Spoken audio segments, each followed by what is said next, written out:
Pour continuer cette deuxième vidéo, on va dans un premier temps regarder la petite lettre de notification qui s'affiche, qui s'éclaire pardon, en blanc. Voilà. Donc si on regarde bien, on peut voir qu'elle a des reflets violets et un peu verts. Allez, affiche-toi. Bon, on voit pas très bien sur la caméra. Ce qui indique donc en fait qu'elle est multicolore et que donc selon les applications, elle va s'afficher dans une autre couleur.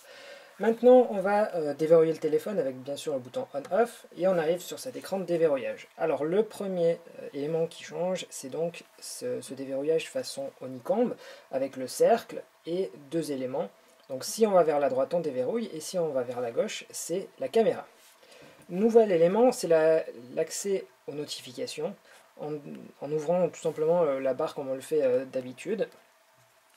La nouveauté, c'est que si on clique dessus, ça va tout simplement ouvrir le bon endroit. Donc si j'en clique sur une, voilà. Là, c'est par exemple Twitter qui se lance au bon endroit. Il faut savoir que, sachant que ce déverrouillage ne nécessite pas de mot de passe ou quoi que ce soit, la notification peut s'ouvrir d'une manière normale. S'il y avait un pin ou un dessin, ça n'aurait pas été le cas. Donc là, si on va vers l'appareil photo, immédiatement ça va se lancer. Voilà. Tac. Ça marche très bien.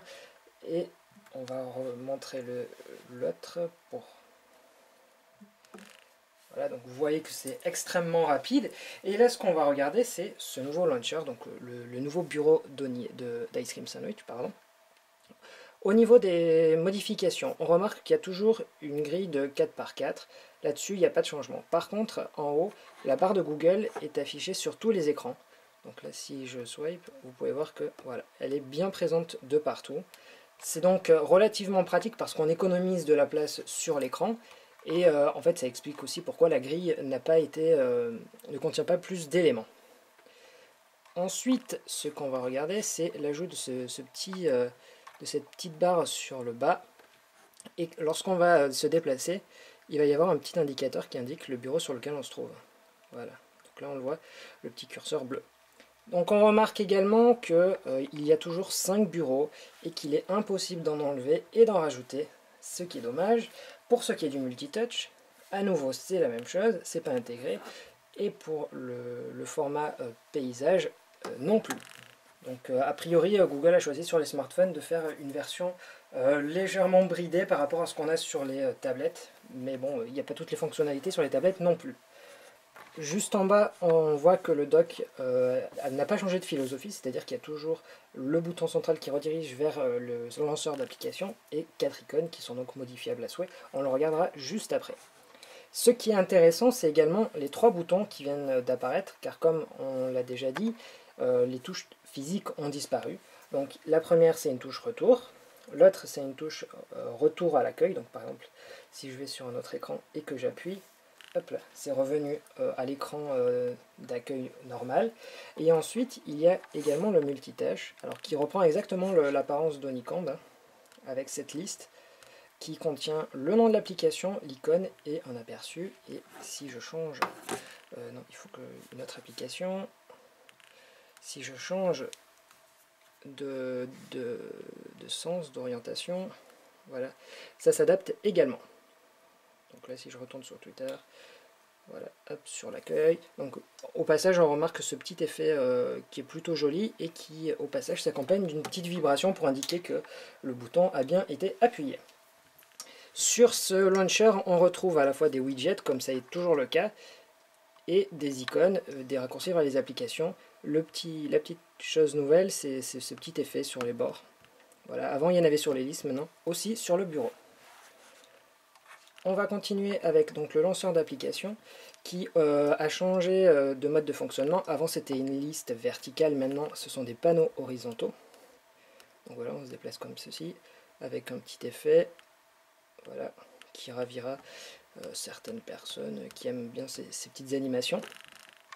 La nouveauté, c'est l'intégration des widgets à la suite de ces applications. Tout comme sur Honeycomb, il y a donc des aperçus pour chacun. Donc là, il suffit pour en ajouter simplement de le glisser vers l'écran qu'on veut. Donc voilà, très simplement, on le met là où on veut, et si on ne le veut pas, on le supprime. La même chose pour les applications où on a fait un appui long et on va les mettre là où on le souhaite. Hop, ça s'est rajouté. Si toutefois on veut l'enlever, on supprime. La nouveauté qui est pour moi très intéressante, c'est lorsqu'on fait un appui lent, on va pouvoir avoir la possibilité de supprimer une application. Donc juste en faisant ça.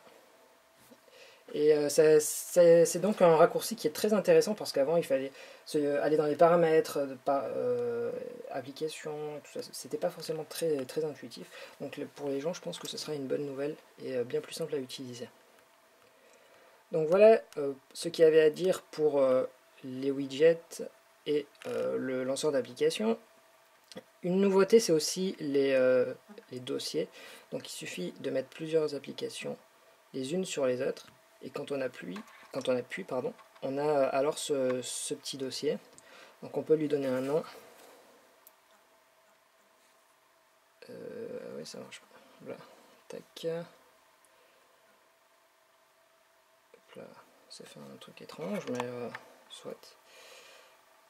En gros, ça a marché, voilà.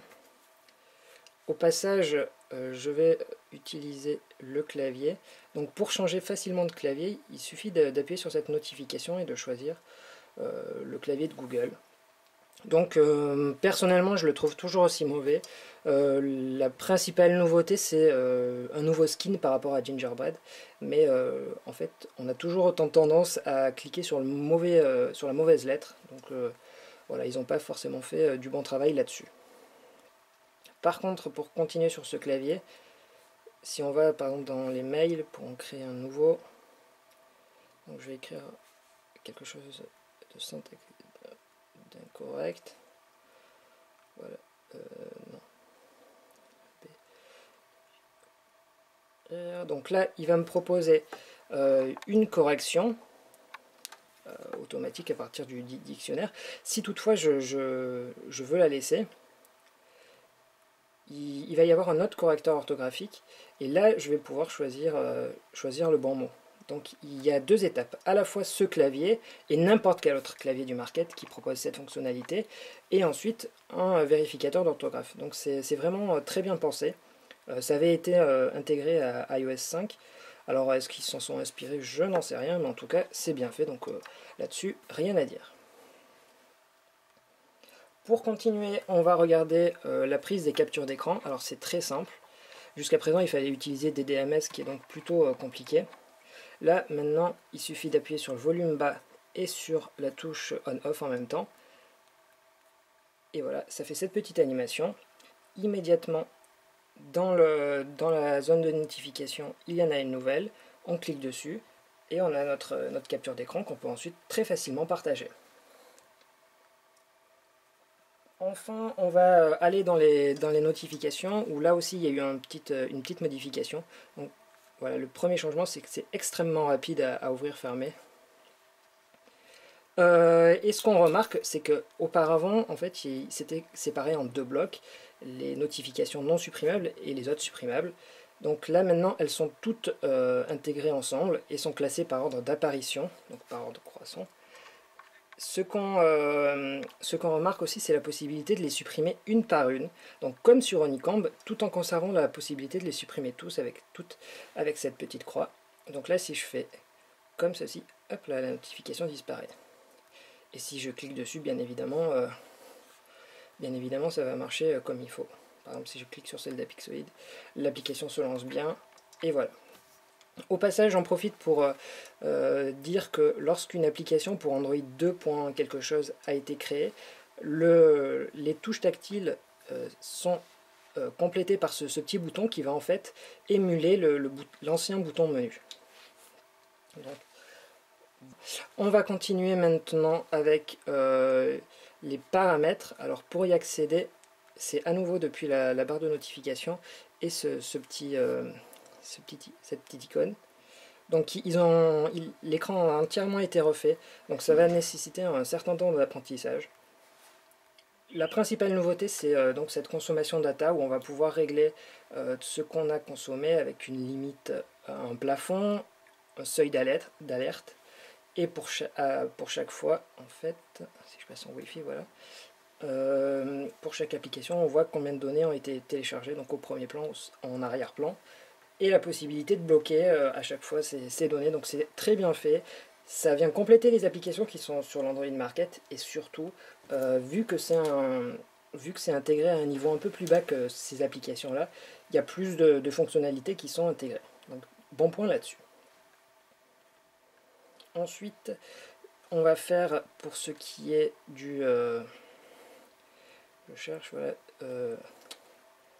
la sécurité, et donc le verrouillage de l'écran. Donc actuellement, on fait glisser, donc c'est le mécanisme d'Honeycomb. Il y a également le Face Unlock, donc le déverrouillage par reconnaissance faciale. Alors très étrangement, ça ne marche, du moins ça n'a pas été traduit en français, mais bon, c'est bizarre quoi. Là-dessus, c'est très simple, ils nous disent que c'est pas une méthode qui est fiable, et en effet, parce que une simple photo va permettre de déverrouiller, et par exemple, quand c'est vraiment vous, généralement, il vous reconnaît une fois sur deux, donc c'est assez mauvais. Donc là, si je fais configurer, je fais le focus, il va afficher normalement la caméra frontale. Donc là, si je me mets devant, on va essayer de faire ça comme ça. Voilà, il faut que ça devienne vert. Et voilà, une fois que c'est bon, il y a cette petite icône. Donc là, on fait continuer.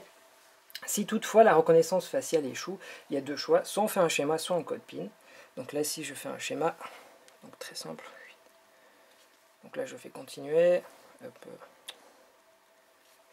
Je confirme.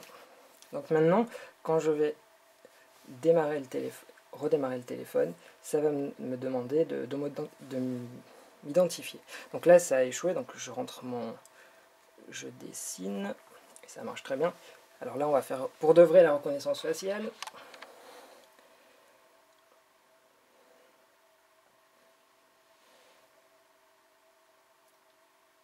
Voilà, et ça a marché. Voilà ce qu'il y avait en gros à dire sur ces nouveautés-là.